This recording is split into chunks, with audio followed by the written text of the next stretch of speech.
everyone. Can I please have you take a seat? Welcome. Please be seated. There's a lot of seats over here, too. If you want to sit a little bit closer, there are a lot of seats over here in the front, on the right side. Great. I know that a lot of people are trickling in, so I'm here to just run over a few things. First of all, welcome to everyone. Good evening. My name is Zadina Ishii. I'm president of the League of Women Voters of Berkeley, Albany, Emeryville. Thank you. So let's go over some announcements and logistics to just get us started. I know there are a lot of folks who are going to be trickling in late. The League of Women Voters is a nonpartisan organization that encourages informed and active participation in government. We do not support or oppose parties or candidates. The advocacy arm of the League may take positions on issues such as ballot measures. This forum is presented by the Voter Services and Education arm of the League, which does not take positions or advocate for them. Our sponsors this evening are the Oakland, Berkeley, Albany, Emeryville, Piedmont, and West Contra Costa League of Women Voters, Ashby Village, Elder Action, and Vote 16. So to give you a little bit of information from Ashby Village, Ashby Village is a warm and welcoming East Bay nonprofit membership organization founded in 2010 with nearly 400 members and 300 volunteers, some of which are here this evening. They're part of a fast-growing national movement to redefine how we age. They're devoted to supporting elders to remain active, independent, and engaged as they age. You can find them at info@ashbyvillage.org.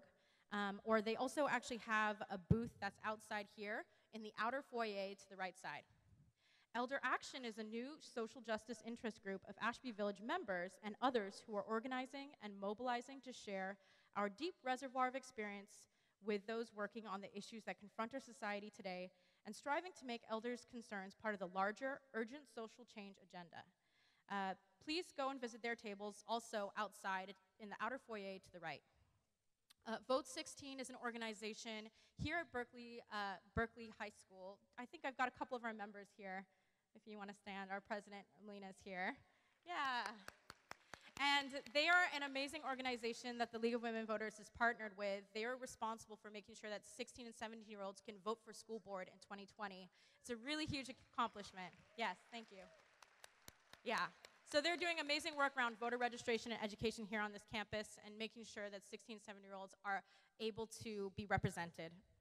So for those of you that didn't see already, the two front rows are reserved for people with hearing impairments and disabilities. Campaign literature or other forms of campaigning, such as buttons, t-shirts, and signs, are not permitted inside the forum room in order to maintain neutrality. As a matter of courtesy, please switch all electronic devices to silent, although if you've noticed, it might be hard to get service in here anyway. You can live tweet us at LWV_Oakland or LWVBAE. We are videotaping tonight's forum, and the session will be available on YouTube for the broader community to access. If you follow the League of Women Voters of Berkeley, Albany, Emeryville, I posted the link on our Facebook page and also on our Twitter account. The restrooms are located out to the theater, down the stairs to your left and right when you enter the main foyer. If you need an accessible restroom, please flag one of our Ashby Village volunteers. Ashby Village volunteers are folks who can help show you where the restroom is. Can you give a wave? Okay, they might be outside in the foyer. I'll make sure that they come in. You can flag down any of the volunteers in the hallway, and we'll make sure, one of the aisles, and we'll make sure that you get to a restroom. You should have received an index card when you walked in the door. You may use this to write a question for the candidates. When you have completed your question, please pass it to the outer aisle. So if you're in the middle, obviously they can't get to you, right? So make sure you pass your card to either aisle, and our volunteers will pick it up. Make sure that your question is actually a question. Make sure that your question is of general interest and not directed towards a particular candidate.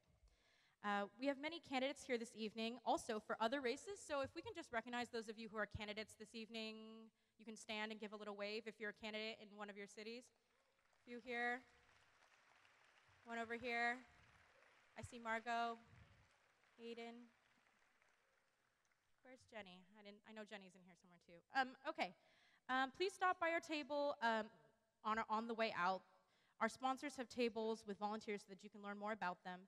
The League has voter registration forms, so if you have not registered to vote or re-registered to vote, we have those forms here tonight. Pros and cons on state and local ballot measures, and also our easy voter guides. Just so you know, to the right side in the outer foyer is Elder Action and Ashby Village, League of Women Voters of Berkeley, Albany, Emeryville, and voter registration forms. On the left side is League of Women Voters of Oakland, and also all of the candidates' information. So after the event, when you go outside, you can get campaign literature from all of the candidates, and you'll also be able to speak with them if they're outside by the table. So make sure to visit Voters Edge for more fair and balanced, nonpartisan information at votersedge.org/CA. We have bookmarks with their website on our table as well. Now I'd like to welcome our moderator, Guy Maserati, and our candidates, Jovanka Beckles and Buffy Wicks, to the stage.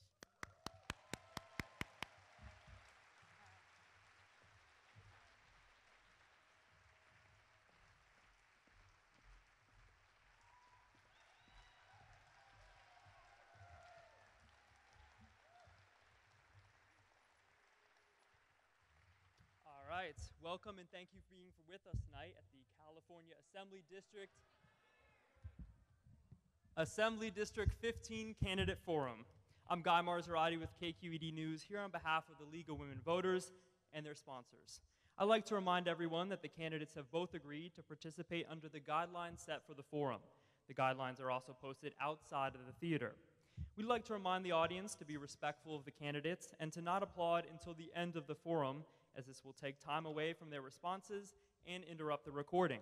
You can find links to the recording at lwvoakland.org, lwvbae.org, or votersedge.org/CA. There are two candidates on the ballot for the California State Assembly in the 15th District. They are Buffy Wicks and Jovanka Beckles.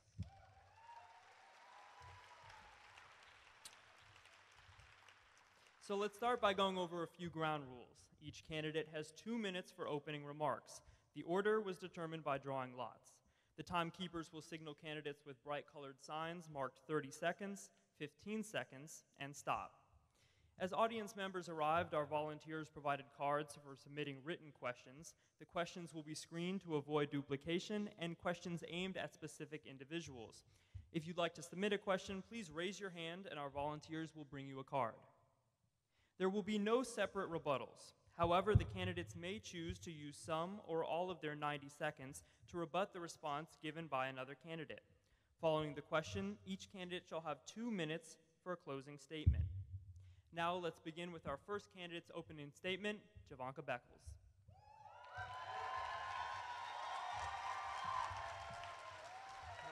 So we're just going to do this for the opening and closing. Thank you.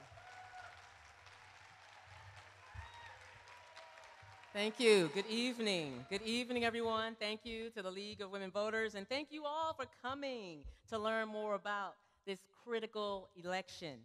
I'm Jovanka Beckles. I'm a 2-term Richmond City Council member, 8 years in elected office, 30 years living and working right here in this district. I'm a mental health professional for Contra Costa County for 18 years. I am running to build a state government that puts people over profit. Over the past 8 years on the Richmond City Council, I helped build a movement of corporate-free, people-powered politics that took our city back from Chevron. Together, we won a historic rent control law, new affordable housing, cleaner air, police accountability, and the first $15 an hour minimum wage in the state. We all know in California, how in California for working people, good housing, healthcare, and education are becoming more out of reach all the time. The core problem is that billionaires and corporate PACs donate millions to control our government and cut out our public institutions for their own profit. But we can fix that. California is the 5th largest economy in the world, and working people make that wealth. We deserve Medicare for all. We deserve tuition-free public college and pre-K education and a moratorium on charter schools. We deserve strong rent control policies, yes on 10, and publicly funded affordable housing for all. I'm running for state assembly to win a California for the many, not just a few. I'm proud to have the endorsements of California nurses, teachers, service providers, labor councils, the Sierra Club, and a strong majority of unions and progressive groups. I ask that you will join our movement to put people over profit.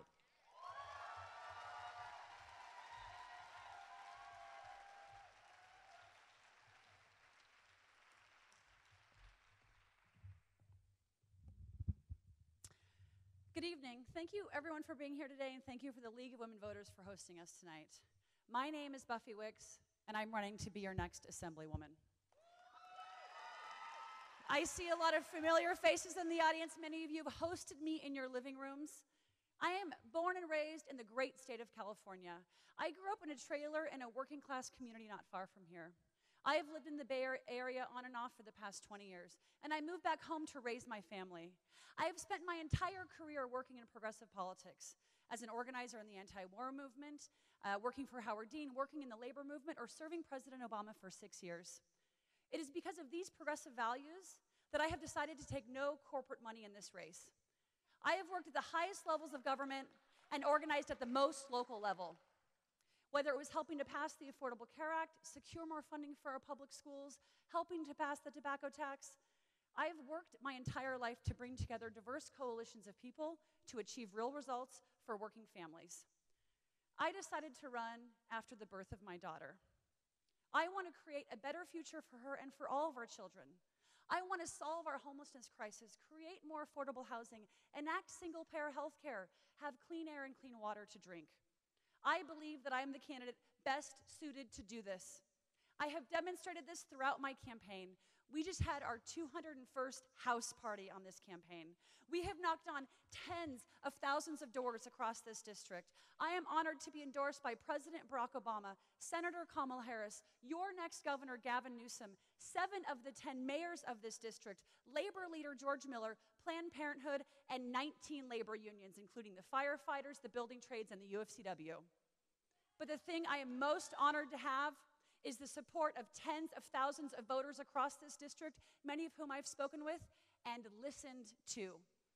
I would be honored to earn your endorsement tonight and your support, and thank you so much for having me. Thank you to both candidates, and a reminder, please, to hold applause until the end of the forum. We have lots of questions that we'd like to get to. So now let's begin with our prepared questions, and we're going to begin with healthcare. You both have voiced support for a single-payer healthcare system in California. What are the steps you would take as an assembly member to reach a single-payer system? And we're going to start with Ms. Wicks. Sure, thank you so much. This is a critical question. I support Medicare for all federally. I support single-payer healthcare here in California, and I have a plan on how I think that we can do it. First and foremost, we have to protect the advances that were gained on ACA, right? We can't let that fall apart. So a couple things there. We have to fix our reimbursement rates. We have the worst reimbursement rates of any state in this country, and it impacts our low-income folks who are seeking health care. We need to ensure that we're providing coverage for our immigrant and undocumented communities. This is a huge part of our population. It's very critical. The third thing that I would do is push for a public option to be on the exchange. Until we get a president in a post-2020 environment, when we get President Kamala Harris or Cory Booker or Kirsten Gillibrand or a president that we can work with, we will need to do something because the federal government requires a waiver to the tune of $200 billion for us to enact single-payer health care, and I don't think Donald Trump is going to give that to us. So in the meantime, let's make sure our system here works well. Let's put a public option on the exchange. That way, in a 2020 environment, we can then actually work with the federal government and create a single-payer system here so that everyone can have the access and the health care that they deserve in this state. Thank you, Ms. Beckles.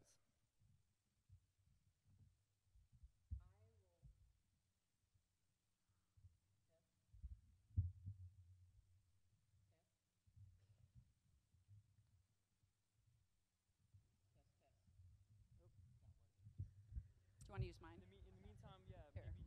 We can just switch, like, back and forth. All right, thank you.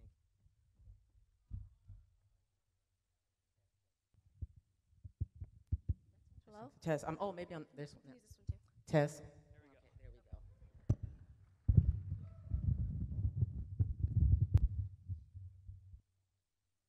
No problem. Yes. So I will fight. I will move towards a Medicare for all, single-payer healthcare system that takes profit out of the service of people. That's why I believe that, as in California, we can do that. But until that happens, there are certain things that we can do right now. We can work towards saving Alta Bates, which I've been doing and fighting. I believe that we all deserve to have healthcare system, healthcare provider within travel distance, within life-saving distance. And if Sutter decides they don't want to play right, they don't want to play fair, then I will work with my colleagues in Sacramento to insist that we take bold action to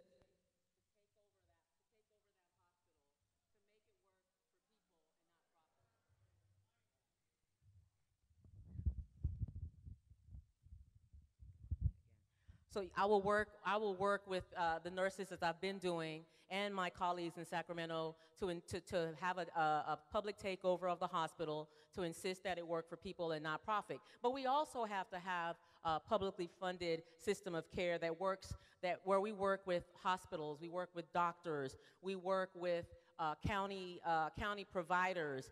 But we also have to fight and make sure and insist that our healthcare providers have safe working conditions as well, because healthcare providers' working conditions are our patients' healing conditions. And so I will work to ensure that we have safe working conditions in our hospitals. Now a question about housing. Earlier this year, Senate Bill 827, to acquire more dense housing near transit, failed in the state Senate. If this bill is reintroduced next year, would you support it? And also, do you think there is a greater role for the state to play in mandating certain zoning or density on the local level? And we'll start with you, Ms. Beckles.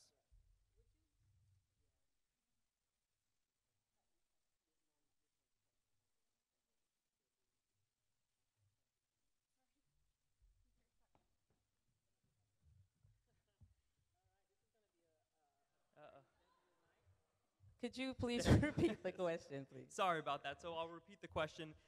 This is about Senate Bill 827 to require more dense housing near transit. It failed in the state Senate last year. I'm wondering, if the bill is reintroduced next year, would you support it? And do you think there's a greater role for the state to play in mandating certain zoning or density on the local level?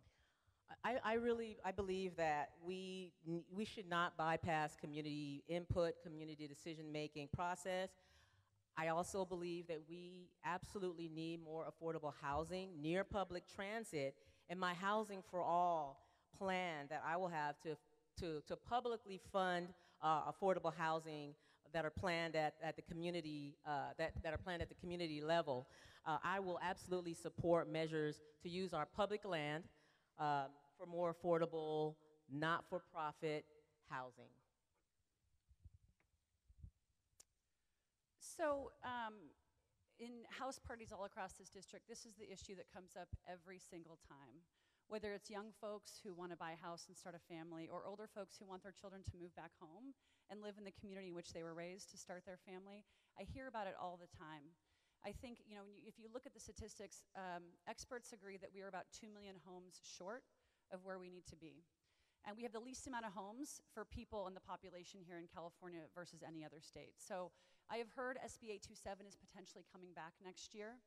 I've heard that the way that they're thinking about doing it is giving local municipalities more carrot and sticks, more ability to figure out how and where they want to build, which I think makes sense, to give local municipalities this agency in the process. But I do believe that we have to build. I support transit-oriented housing. Creating walkable communities in and around our BART stops. With that, you obviously have to invest in BART and public transportation as well. I also support things like, a California State Infrastructure Bank that could fund potentially increasing the use of ADUs, accessory dwelling units, and things of this nature. But I do think we have to build more. I think that's the root cause of the housing crisis that we're in. And I think that we can do it in a thoughtful way that allows all of our folks to be able to have access to homes, affordable rent, affordable mortgages. And I look forward to hopefully getting this job and working with people like David Chu, who's chair of the Housing Committee, who has endorsed my campaign. I want to be on the Housing Committee and work on this issue. Thank you. Last year, California's legislature voted to extend the state's cap and trade program, which requires companies to buy permits for the greenhouse gases that they emit. Now, that program expires in 2030. Do you believe the cap and trade system is a good solution to reducing greenhouse gas emissions in the state? And please explain your reasoning, and we'll start with you, Ms. Wicks. Sure. So I ultimately support Jerry Brown's cap and trade effort, although I will say I'm very concerned with the fact that in order to get that bill passed, there was a compromise made that would lessen the ability of local municipalities to hold polluters accountable. And if I get this job, I will work to change that, and that's one of the amendments that I would put forth. But I do think the cap and trade system is a step in the right direction. I think there's more that we have to do. 39% of our greenhouse gas comes out of our cars. So this is also why I support transit-oriented housing to get us out of our cars and into public transportation. I support SB 100. I support anything that allows for increased renewable energy and decreased fossil fuels. I support things like Phil Ting's bill that would end the sale of gas cars by the year 2040. You know, this is a bold initiative, but I think it's the direction we need to be going. Climate change is happening. It's happening faster than we thought.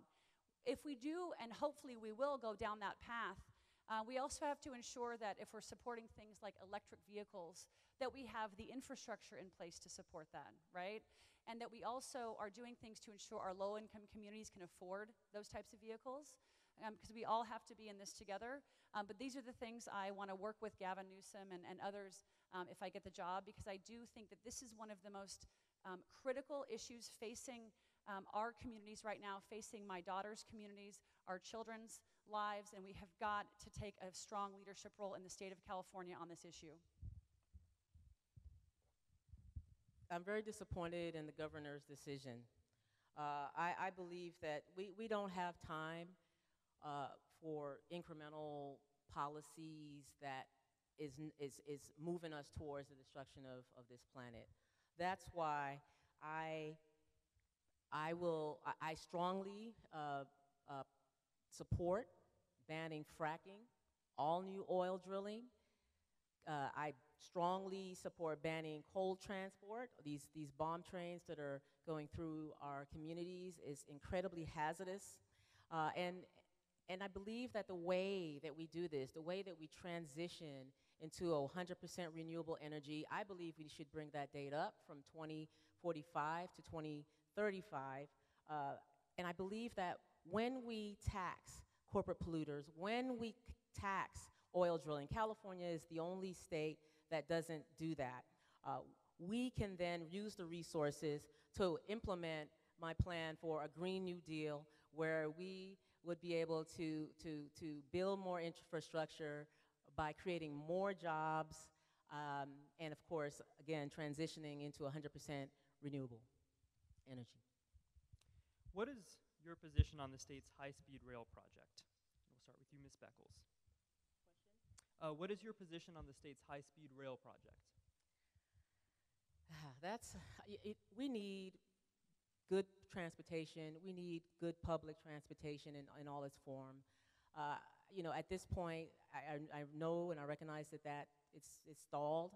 I believe that we can do better with the amount, you know, the money that project was into the billions and billions of dollars, and I believe that we could have a better system that promotes public transportation and that promotes decreasing the amount of cars on the freeways. And so I just believe that we should take it back to the drawing board and really get better feedback from the community. That's my MO. I believe that our community together, we have the answers that works best for our communities. I support the high-speed rail, but for me it's a question of when and how. It's very expensive, right? And so for me, my first priority is to ensure that our public transportation systems here in California are working effectively for folks. Anyone here go from the East Bay to San Francisco on, say, a Tuesday morning at 8:30 on the BART? It's incredibly challenging. It's sort of like a mosh pit, right? So I want to make sure we're putting resources into our BART system. I believe we need to build another Transbay tunnel. You know, our BART is at capacity. So we need to do some of these things first, I believe, to serve our communities here, folks who are commuting across the Bay, people who are facing hour and a half long commutes. So these are the types of things that I would put as a priority first. So the question for me is how and when you would do it. You know, I think ultimately it's probably going to require some level of private financing. I'm open to figuring out what that would look like with folks who want to work on this. But I do think overall we've got to invest more public resources into our public transportation system. We now have folks, you know, that are commuting from Stockton and Tracy into San Francisco, and the New York Times did a story about this, these sort of mega commutes. They're doing 4 hours a day commuting. We have got to invest in our public transportation system here in the Bay Area, and it's one of the things that I want to work on if I get the job.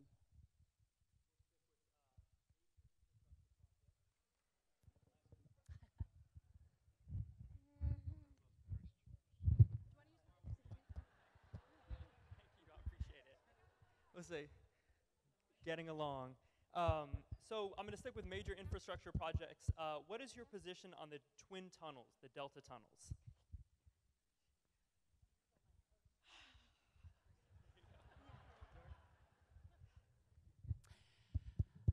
I do not support the twin tunnels, Jerry Brown's project, and here's the reasons why when we talk more broadly about water. One, I don't think it's good for the environment. Two, I think that we need to make sure that our current water infrastructure is working, that we're ensuring that we are, fixing any leaks, evaporation issues, things of this nature. Thirdly, I think we should be in drought policies in non-drought years. I think that's an important piece of this. With that, I think we also need to figure out how to use gray water better.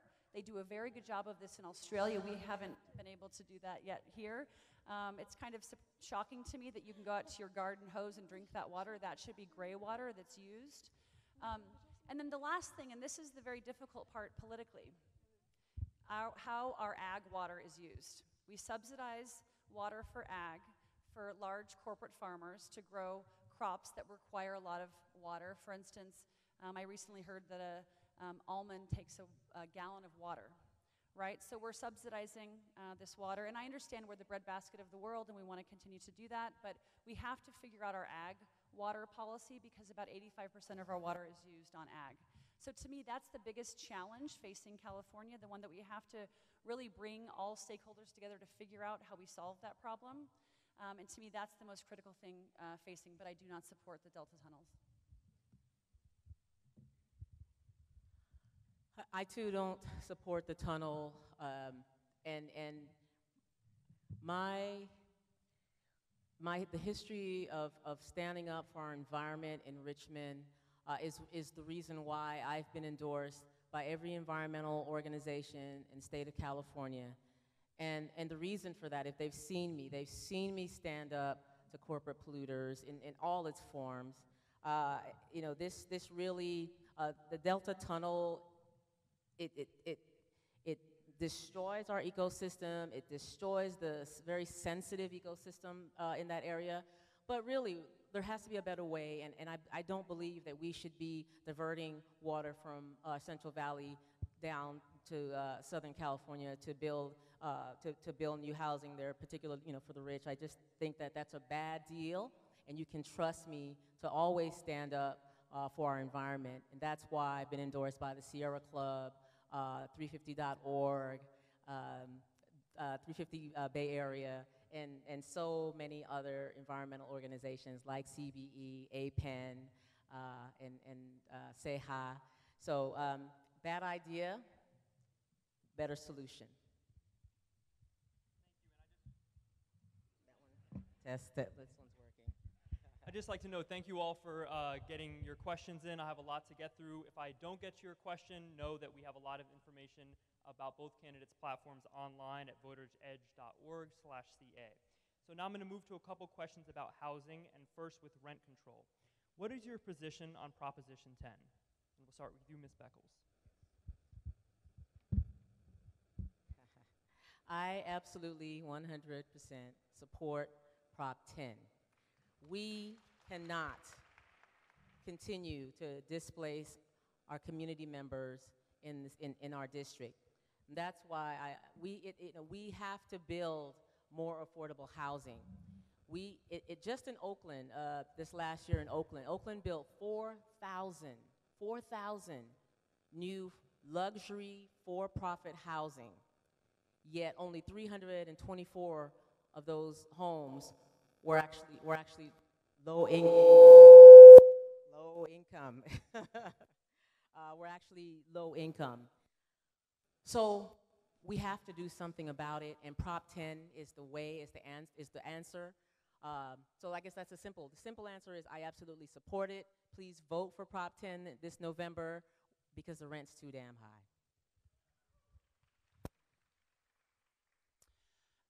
I agree the rent is too damn high.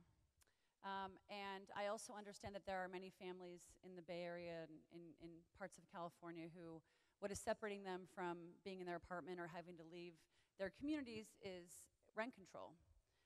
But I have concerns about Prop 10. And I've spoken to folks who build affordable housing experts, the NAACP, the building trades labor unions, and they are all in opposition to Proposition 10 because they are concerned that this will exacerbate our housing crisis by halting the construction of new homes. And we desperately need new homes in California. We have a severe shortage. So if you talk to folks that build affordable housing, they have these concerns.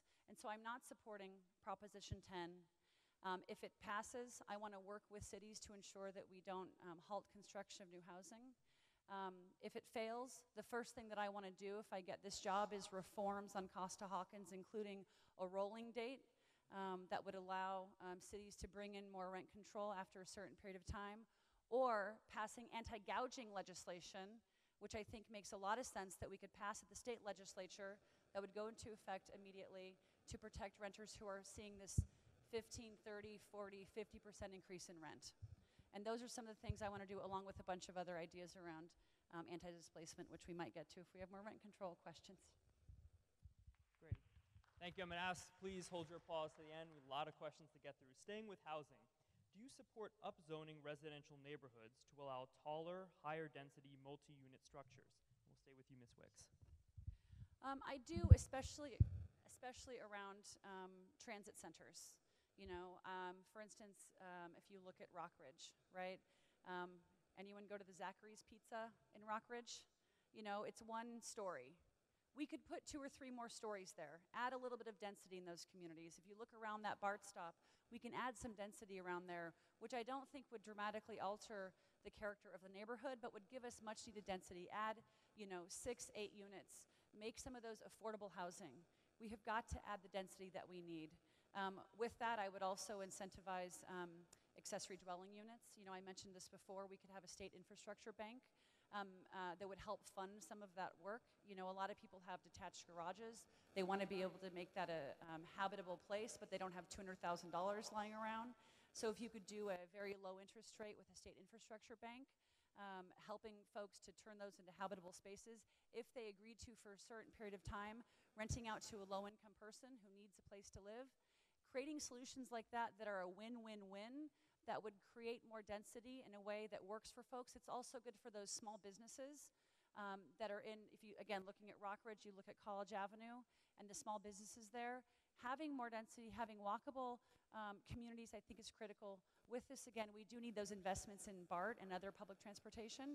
But to me, this is the direction we need to go. Otherwise, we're going to continue to lose our low-income communities and our communities of color.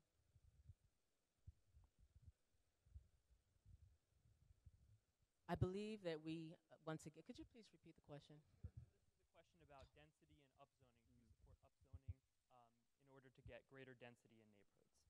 I don't believe that we need to give a complete right and a blank check to developers, and I believe that that does that. I believe that my housing for all plan to build hundreds of thousands of new homes within 10 years will be able to people will be able to have a place to live, and we can do that through a publicly funded system.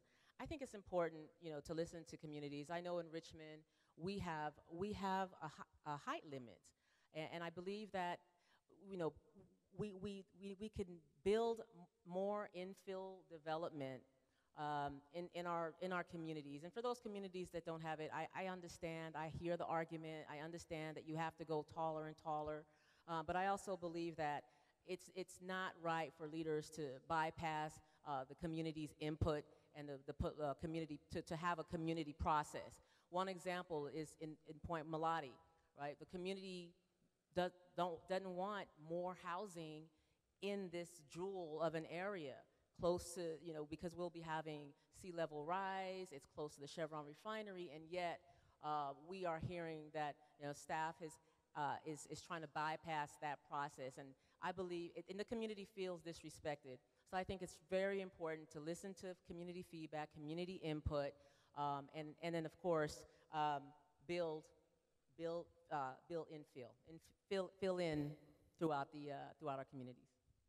Thank you. Another housing question. This week, Governor Brown signed AB 2923, which will give BART new authority over housing zoning and development. How would you have voted on the bill, and why? And we'll start with you, Ms. Beckles. Again, I believe we can't give developers just unlimited discretion to do as they please. I really believe that community feedback, community input is important. And I know that all of these bills are in place because we have a housing shortage. We know that. But I also don't believe that we fix our housing shortage by giving developers full reign in our communities. I would have supported the bill, and within the bill there is a community input process that BART would run.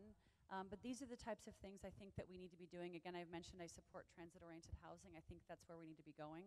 If you look at our zoning laws in California and the history of our zoning laws, if you look at the exclusionary zoning, that goes back to redlining. So we fundamentally have to address these issues. And this is why folks like David Chu, who wrote the bill, have endorsed me. Now, I think there's a way that we can have community involvement, and I do think that is very critical, and it is very important that we take community input into this process. And with this bill, there was and is a process for community input. But I do think we have to figure out how we build more housing in and around our BART stops. To me, the density is important. We can do one of three things with this crisis. We can do nothing and continue to lose our low-income communities, our communities of color. We can build out towards Stockton as far as the eye can see and have track homes and have people sitting in their cars doing these mega commutes to the Bay Area, and causing more environmental challenges. Or we can all work together and build more housing in and around our BART stops and build transit-oriented housing and invest in our public transportation. And that's the direction that I believe that we need to be going in. Please hold your applause. If you could do one thing to help renters and prevent displacement in this district other than rent control, what would it be? Sure. So I've mentioned the reforms on Costa-Hawkins that I think we need to do. Secondly, as I mentioned, anti-gouging legislation I think is very critical. We see across the Bay Area, across California, some landlords who are deciding to charge 20, 30, 40, 50% more. This is unfair. The anti-gouging legislation that was passed to cover the North Bay fires puts caps on that. I support that. That's exactly the direction we need to be going in. I was evicted from my apartment when I was in my 20s. I know what that feels like, right? It got flipped to high-priced condos that I couldn't afford. So I've experienced that, and it took me 20 years to buy my first home, which I just did a couple years ago, so I've experienced some of these things myself. We also need to, there's been some great research showing giving renters legal defense, creating a legal defense fund for renters who are facing unfair eviction.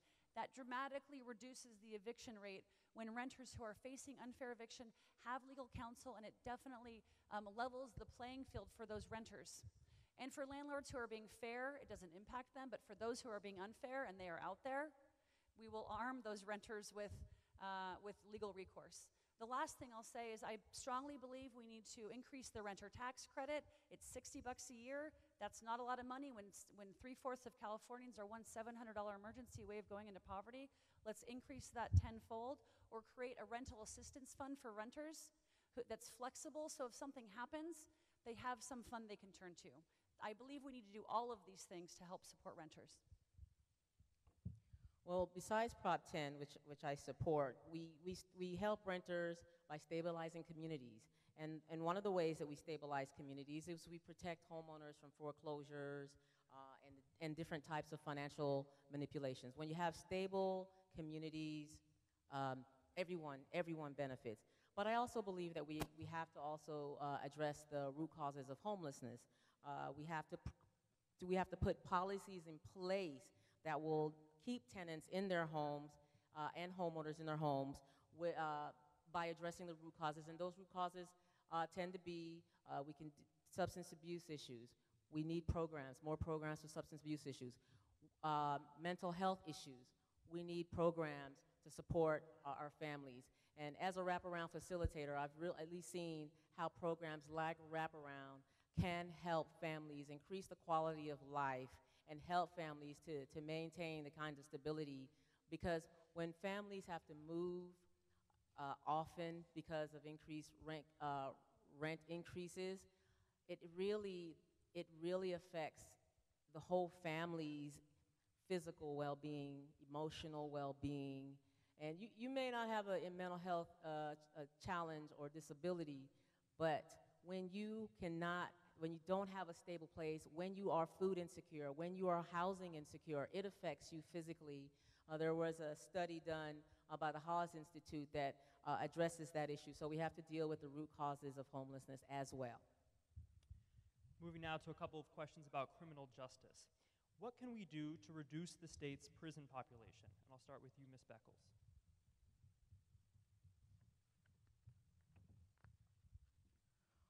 We need strong reform in the criminal justice system. So we reduce the prison population by ending for-profit private prisons.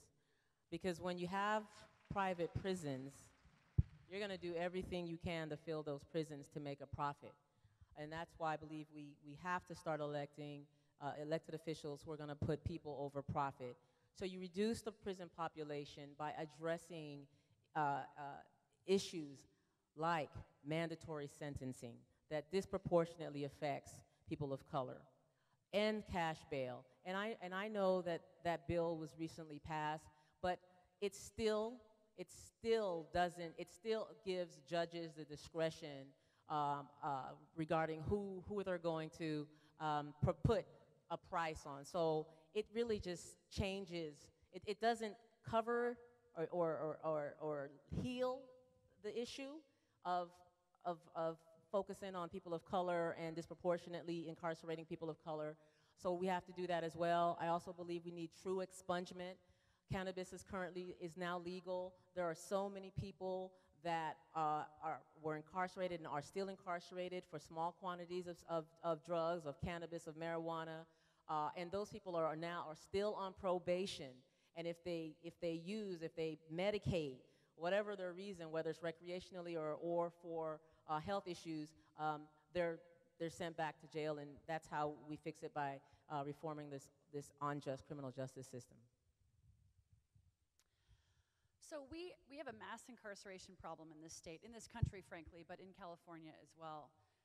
And you can't talk about the mass incarceration rate and problems that we have unless you look at the racial inequities that exist within our criminal justice system. The fact that 1 of 17 white men will go to jail and 1 in 3 black men will go to jail is immoral to me. You know, we went through this thing in California in the 90s where we were going to incarcerate our way to safety. You know, we saw a 500% increase in our correction spending budget since the early 80s. We built 22 new prisons and 1 new UC. To me, that is all wrong. So I strongly believe we need more sentencing reform. We have to get to the root cause of crime, meaning looking at issues around drug use, drug addiction, homelessness. These are public health issues that need to be treated as a public health issue. I also believe strongly that we have to have second chance programs.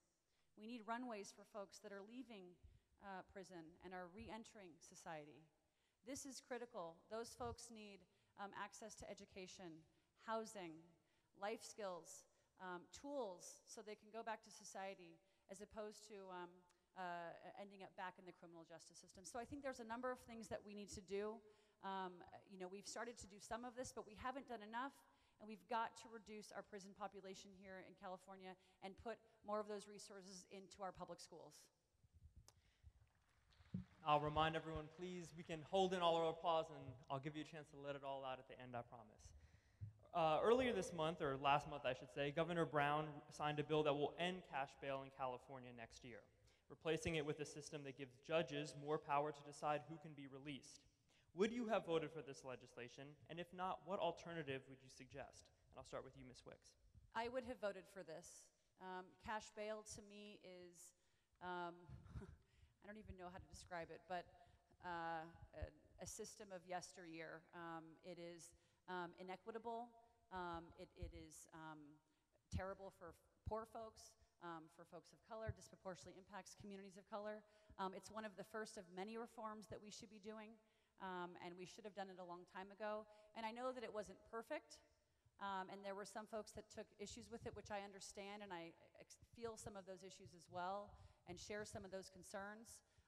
But I would have voted for it because I think it was a step in the right direction, and we still have a ways to go on this issue, but it was the first of many steps that we need to take.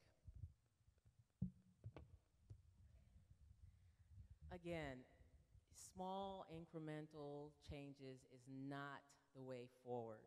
So that bill, as it was written, I would not have voted for it because I don't believe that replacing one racist system with another racist system is progress. And so for that reason, I would advocate and propose true cash bail reform. In fact, I started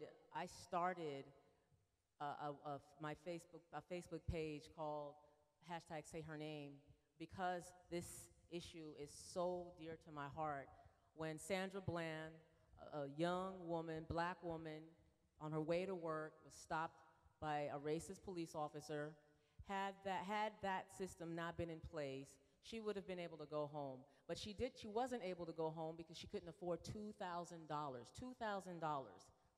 Now, it's a system that, of course, once again, disproportionately affects people of color. And so this current system has to have radical, bold, progressive changes, not little crumbs that's given to us to appease us, but true cash bail reform, but where no one, there's no system where the judge gets to look at you and say, you don't look like you can be trusted, so we're gonna hold you with a certain amount of money. That's the current system. That's not true reform. Another question about legislation making news this week. Will you defend California's net neutrality law if elected? Net neutrality. And we'll start with you, Ms. Beckles. Absolutely, absolutely.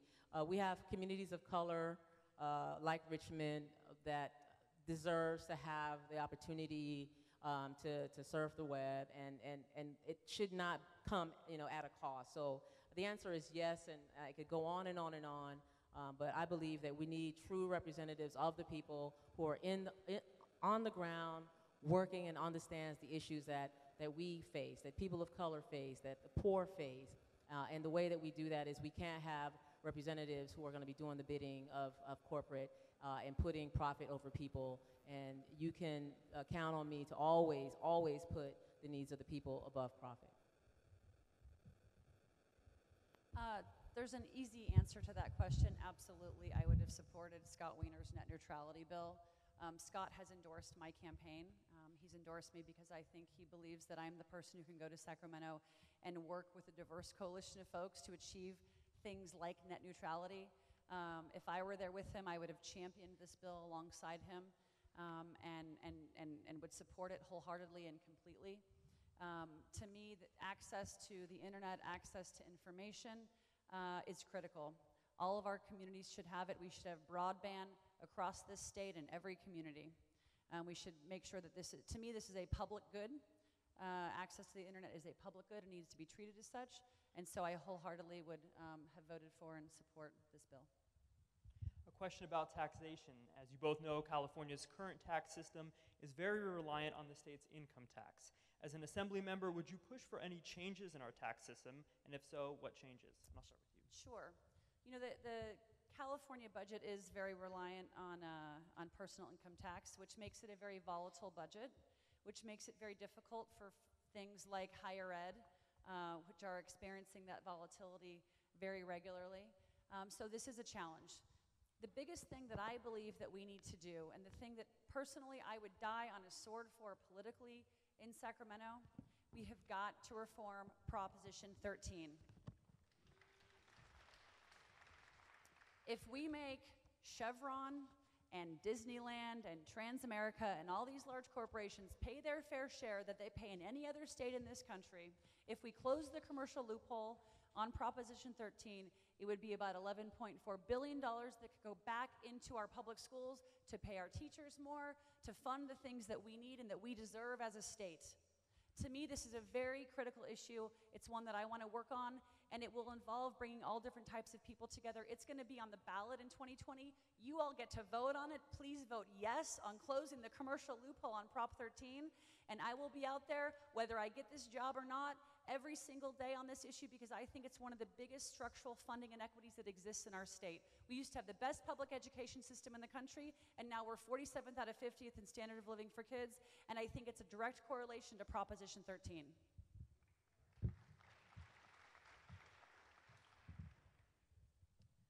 Absolutely would change the current tax system to tax the rich. By taxing the rich, by reforming Prop 13, we can have the resources that we need. We can have free childcare. We can have tuition-free public colleges. We can have preschool, tuition-free preschool.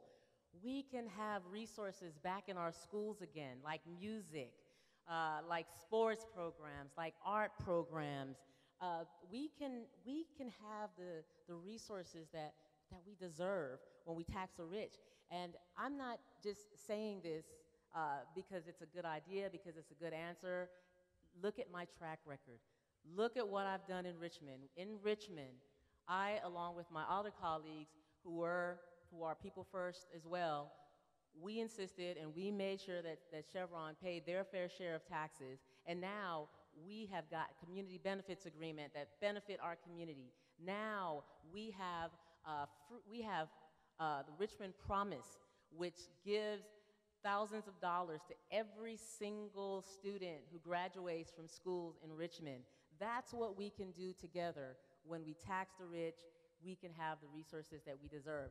Since Prop 13, in fact, I'm really proud to say that I was one of the first signers of the petition to reform Prop 13, and I will continue to be your number one champion in holding corporations accountable. And staying with education, do you think California should offer state-subsidized universal preschool for all 4-year-olds? And if so, how would you propose funding it? And we'll start with you, Ms. Beckles. Yes. Again, we subsidize it by taxing the rich. We close the tax loophole in Prop 13. And as I said earlier, that's how we do it. That's how we get the resources that we deserve. We as working people in California, we are the ones that created the wealth. California is the 5th largest economy in the world with the largest concentration of billionaires. We, the workers, created that wealth, and we deserve to have the resources that it would bring forward. And so, again, that's how we fund universal preschool. That's how we fund universal tuition-free public colleges for all of our students in California. So the average cost of childcare in the Bay Area is $2,000 a month for one child. And I know because I have a 22-month-old. And imagine having 2 kids. How do you afford that? When you talk about the racial inequities that exist within our education system, they start at a very young age. Kids of color have less access to good early childhood care, right? And it starts even before that. Mothers of color have less access to prenatal care. And then we see those racial inequities exist within our education system all the way through to the point that UC Berkeley's last class was only 3% African American, right? So we have some major issues to address here. Right now, 0 through 5 is sort of like Lord of the Flies for parents. You're on your own. Good luck. There's no system of early childhood. I think 0 through 5 should be brought into the K through 12 system. I also believe that this is a major feminist issue because most of the caregivers and early childhood educators are women, women of color, and immigrants, and they get paid terribly. They deserve to be professionalized, have more accreditation, have more access to education, and to be unionized, and to create and to ensure that they get paid more. To me, this is one of the most important things. The number one indicator on if you're going to end up in the criminal justice system is how many words you speak by the time you are in kindergarten. Luckily, Gavin Newsom has made this a big priority. He's going to be our next governor. I want to work with him to figure out how we do this. You know, we do have a surplus this past year. Hopefully we'll have another one this year. But to me, this is a critical public good. It should be an entitlement program. 0 through 18 should be one system. Would you support legislation to increase accountability of charter schools? And what specifically do you propose? And I'll start with you, Ms. Wicks. Sure. You know, the charter law was passed in 1993. And up until about 2 or 3 weeks ago, we had 0 reforms on this law. And finally, we've ended for-profit charters in California, which in my opinion was a step in the right direction. Now, I will never begrudge a parent for sending their kid to charters. You know, parents are making difficult decisions. I'm a parent, I understand. But we've got to have more accountability and transparency around our charter schools. I believe charter schools should be subject to the Brown Act, the Public Records Act, the Political Reform Act, so parents and our communities have more understanding and transparency of how these resources are being spent. I think we should make it easier to identify poor performing charters and shut them down. I also strongly believe that all charter school teachers should be unionized and represented by collective bargaining.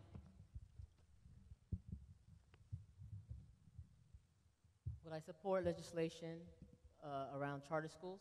Yes, what would you do to specifically address oversight of charter schools? Yes. I believe that every single California deserves quality, fully funded public education.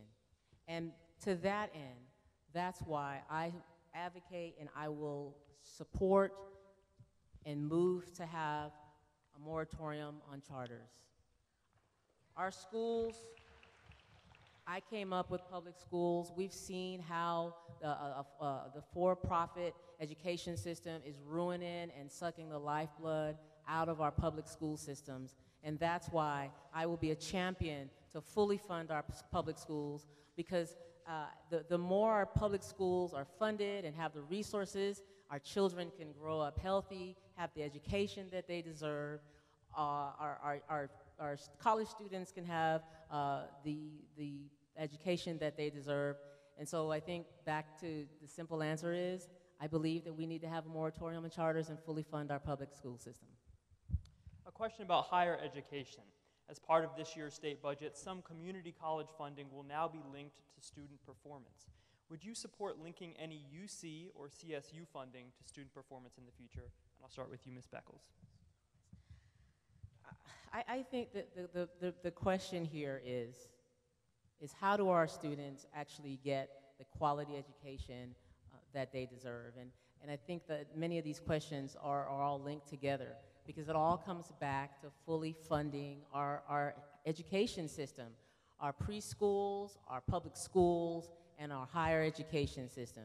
So I believe that when we do that, when our students have the ability to learn without the pressures of having to pay tuition, I believe that we'll have the society that we need, we'll have the workers that we need to make our society and our communities healthy and thriving.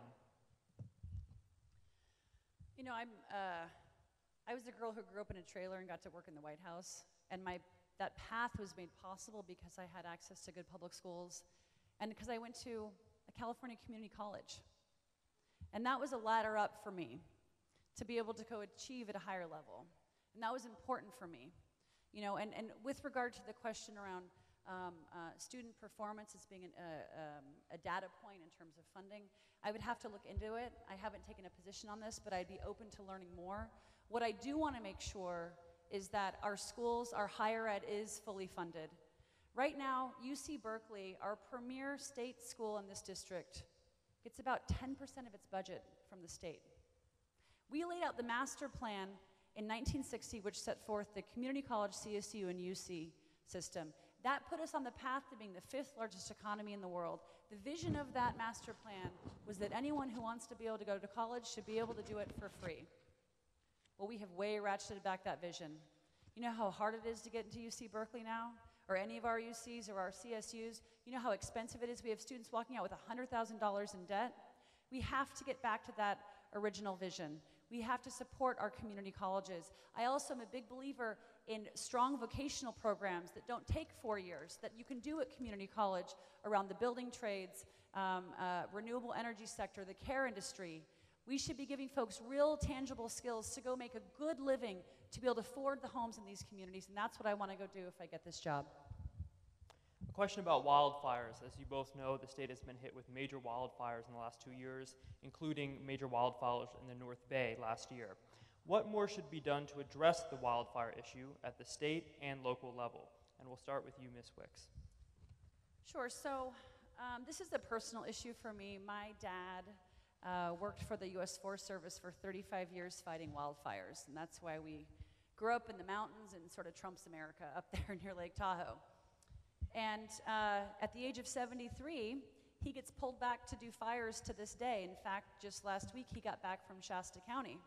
So living with wildfires is something that I grew up with my whole life. The major problem we have, one of the major problems, is that because of climate change, we now have a 12-month fire season, not a 3 or 4 month fire season, which we've talked about some of the solutions to that challenge, which I strongly believe in. But in addition to that, and more specifically around wildfires, a couple things we need to do. One, we need to support ecosystem restoration, so thinning of and care of our forests, so that they're not just tinder boxes waiting to go at the drop of a spark. We have to make sure our communities are prepared and our first responders are prepared. And this also means being prepared for seniors and folks with disabilities. And we're taking into account all of the people of our community, that our first responders are trained on that and know exactly how to move people and evacuate them quickly. And the third thing is we need more funding for staffing. You know, and I know this because my dad gets called back even though he's 73 and retired. You know, they're pulling firefighters from all over the country and even other countries to deal with the ramifications of these fires. So we need more increased funding for more staffing and more training for staffing for our firefighters. The effects of climate change is obvious.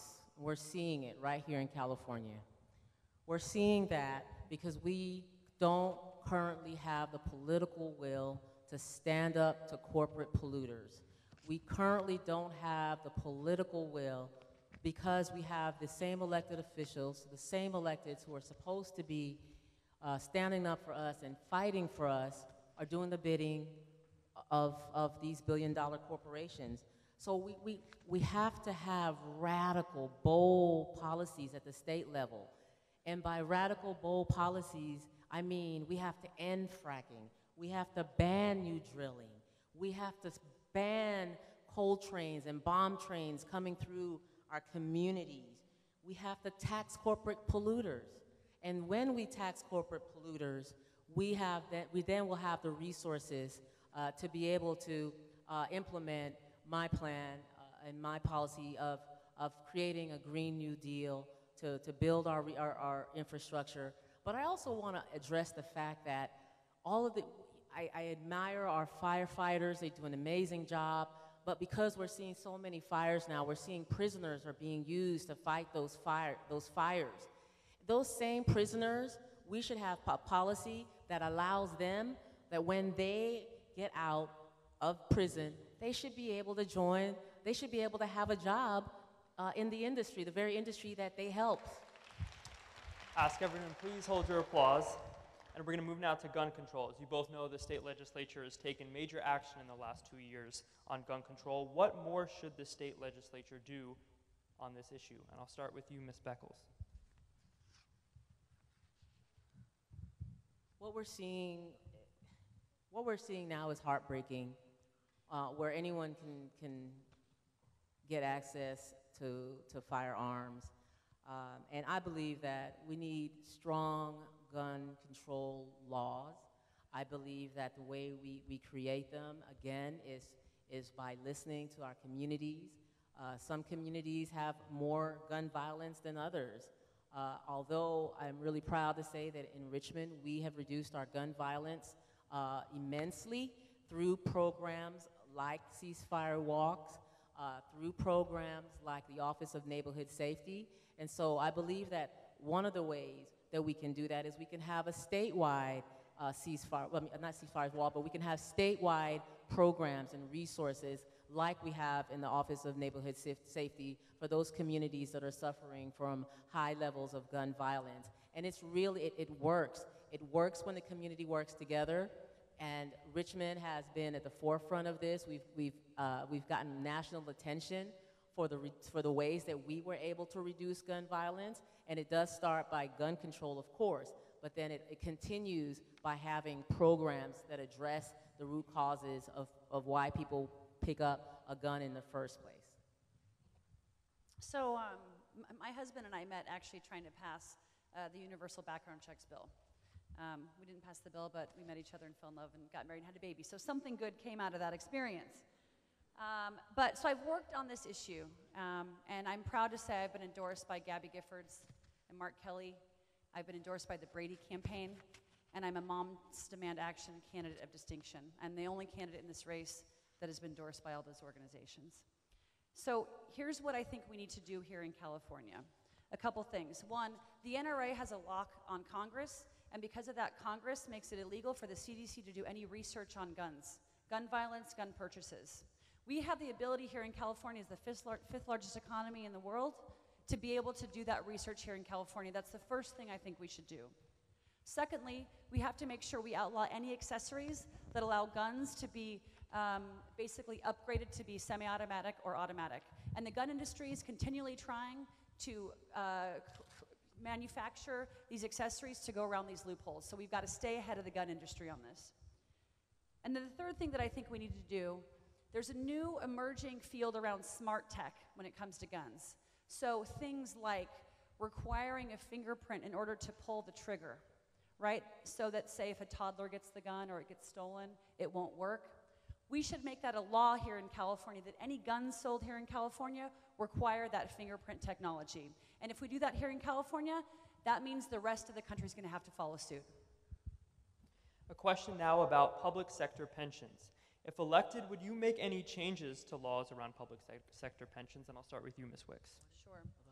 So I know we recently had the pension reforms in 2012, and that was a tough pill to swallow for a lot of folks. Fortunately, labor was at the table in that negotiation process, and it's my hope that because of the pension reforms that we did in 2012, that we won't have to do them again. Now, if you talk to folks that work at the city level, school districts, they are very concerned about the pension costs coming down the pipeline. We do have to make sure that we honor the commitments of the workers, many of whom have worked decades to get these pensions. And as I mentioned, my dad worked for the U.S. Forest Service, and he's on a pension, right? So I understand the value of these. Ultimately, I believe the state's going to need to come in and to provide some resources and work together to bring together labor and other folks to the table to figure out how we solve the challenge. You know, people work their whole lives really hard to get to a place where they get to retire. They shouldn't have to worry about financial hardships or financial worries when they retire. So that's why I support defined benefits, defined benefit pensions. I think that's why, and I will fight vigorously to reduction in our to avoid reductions in our pensions and reasonable amounts that have already worked, that people have already worked for. So I believe that I'm a worker. I'm a member of Teamsters 856. I'm a union member, and I have been fighting my whole life to ensure that workers are treated fairly, that workers get what they deserve, and that includes looking forward to their pensions through defined benefits. I will be a champion in Sacramento for the working class. That's why I've been endorsed by over 30 unions and labor councils in the state of California. I'm really proud of that because union members, labor organizations have seen how I've stood up for workers as a city council member for the last 8 years. And I will continue to do that at the state level with your support to serve you in that capacity. Next question is about disability and the state budget. What would you do to protect and advance the human rights of people with disabilities within the state budget process? And I'll start with you, Ms. Beckles. So if you could repeat that for me, because sorry. you're echoing, and so you see me trying to hear you. Sorry about that. So this is about disability rights within the state budget. So what would you do to protect and advance the human rights of people with disabilities within the state budget process? I've been working with people with disability for the past 30 years right here in the Bay Area, and I will continue to do that as a public servant in Sacramento.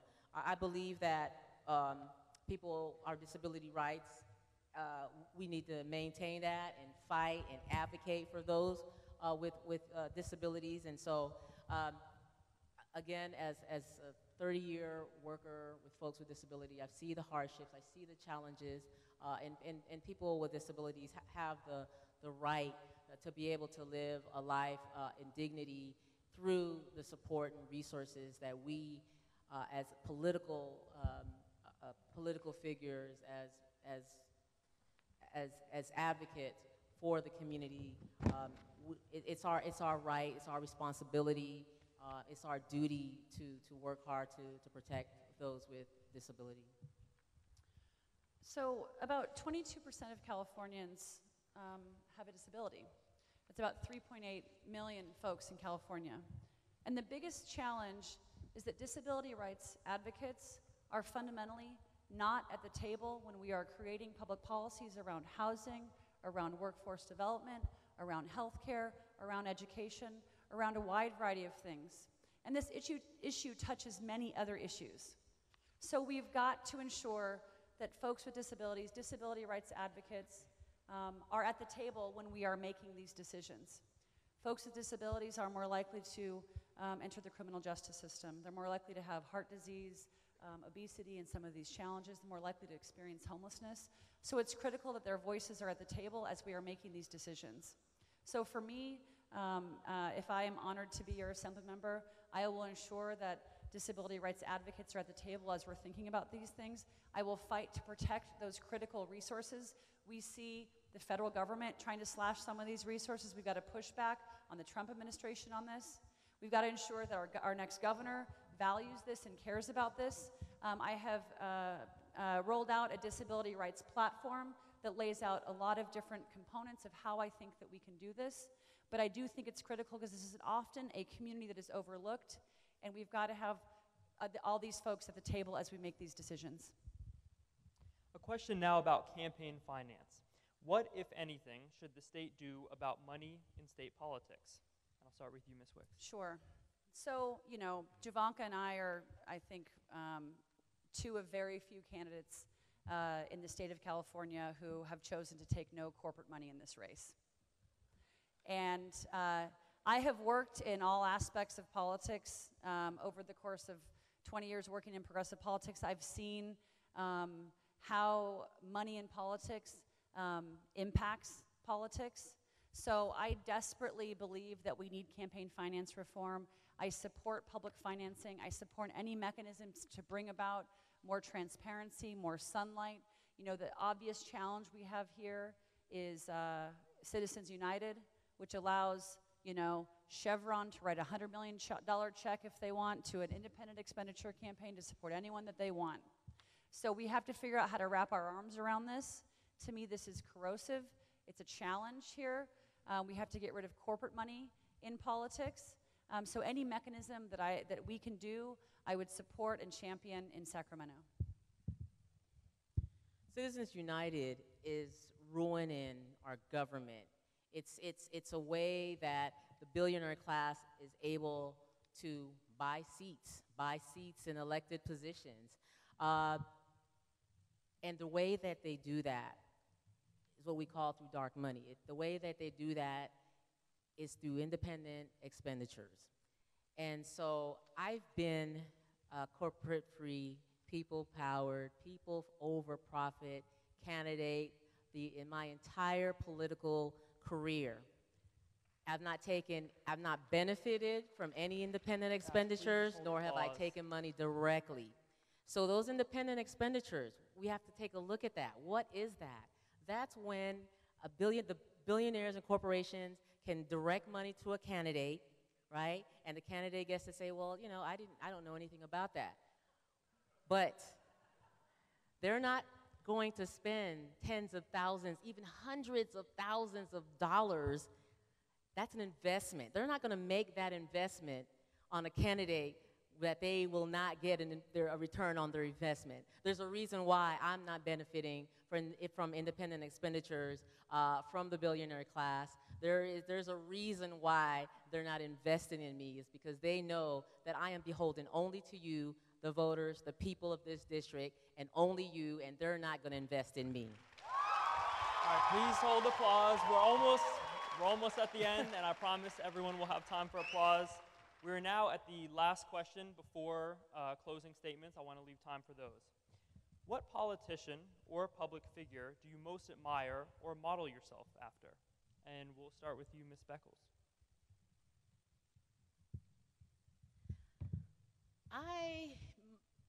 There are many politicians that I admire. And I'm going to start with Gail McLaughlin, ex-mayor of Richmond, California. I'm starting with her because, like myself, she took no corporate money, and she won she was elected mayor 2 terms, and she held fast to her values of putting people over the profit of billionaires and standing up to them. I also admire Barbara Lee because during the war she was the lone vote, and Barbara Lee spoke for me then. I believe she speaks for me now because she's courageous.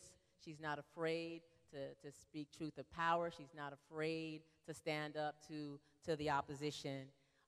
And I also, there are many people that I admire, and so the one that I have to say for, last but certainly not least is Bernie Sanders. Because Bernie proved that you can run a presidential campaign without taking any money or benefiting, because we got to put that in.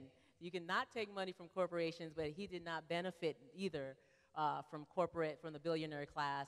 And these are people that I respect, because Bernie in particular, because really he helped to propel a movement for the people, a movement to take back our government from corporate control.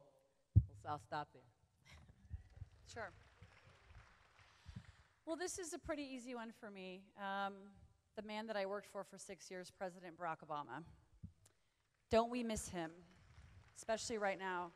I learned a lot working for him. To me, he's one of the most thoughtful, smart, engaging, compassionate leaders that I've ever had the honor to work alongside and to work for, and it was an extremely humbling privilege for me to serve him for the 6 years that I worked for him. This is someone who believed in grassroots organizing, who had the most ambitious grassroots organizing campaign in the history of American politics in 2008 and in 2012. I worked alongside him and worked for him on the passage of the Affordable Care Act, the creation of the Consumer Financial Protection Bureau, helping to get Justice Sotomayor, the first Latina Supreme Court justice, confirmed, and aren't we glad that she's there today? I love me some Barack Obama. I will do anything that man asks. I'd walk on hot coals for him. He's a model of leadership. I would aspire to even have a sliver of his greatness, and he's someone I tremendously respect. I also love our U.S. Senator Kamala Harris. And you see what she's been doing in these Senate Judiciary Committee hearings, and she's got strength, perseverance, smarts. She's the future, and let's hope she runs for president in 2020. Thank you both, and now time for closing statements. Each candidate will have 2 minutes for closing remarks, and we'll start with you, Ms. Wicks. Can we stand? I'm going to ask that you both remain seated. Sorry. Okay. Well, thank you all so much for coming tonight. I deeply appreciate it. It's so great to see a big audience here. I believe that right now we are in a very critical moment in our nation's history, where we have a president that's wrapping the white nationalist flag around himself, when we have a Republican Senate who is pushing forth a man for the Supreme Court who at best has very questionable past in terms of how he has treated women, and they do not want a full investigation. When we have third grade reading scores here in California that are 43rd in the nation, when we have the highest poverty rate in this country when you take into account cost of living at 40%, and those issues, those are on us. We've got to go fix those things. It's on us and our political will and our political leadership and our ability and hopefully my ability to go to Sacramento and to work with a broad base of folks to build a coalition necessary to achieve universal single-payer health care here in California, to support funding for public transportation, more resources for our public schools, to end our homelessness crisis, and to create a just criminal justice system here in California. We have the ability to go do these things. I would be honored to have your support. I have been in many of your living rooms. I've had many conversations with you about what we need to do. If you look at my website, buffywicks.com, you'll see my policy platforms. Much of that is derived from those conversations because I think right now this moment demands that each of us actively, every day, participate in our democracy. I'd be honored to have your support. This campaign, this district deserves someone who wants to go be in a leadership role in Sacramento. I'm going to go to Sacramento, not just vote the right way, but fight the right way and lead the right way. And I'd be honored to have your support.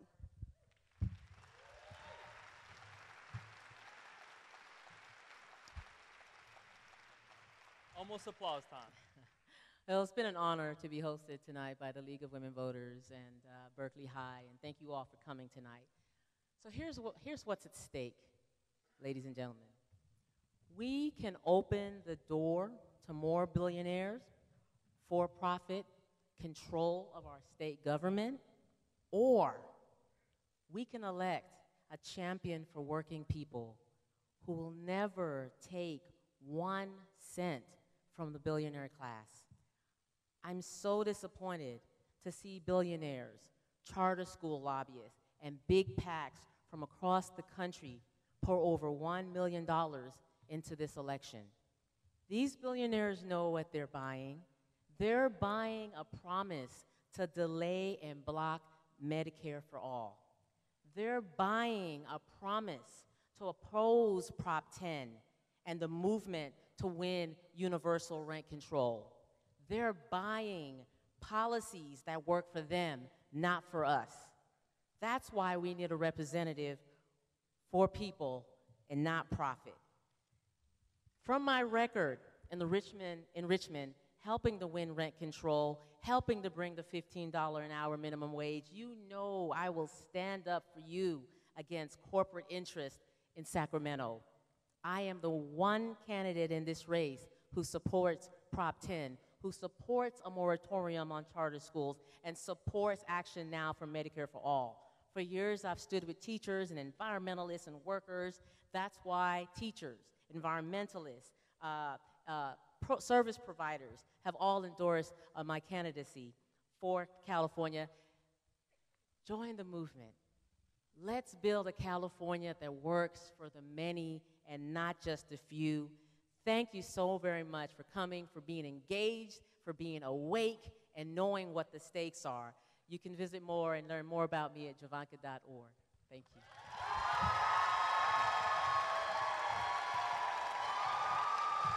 All right, before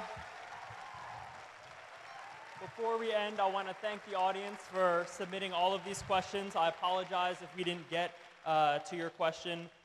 Both candidates have their platforms available at votersedge.org/CA. And to end, please join me in giving both candidates a big round of applause.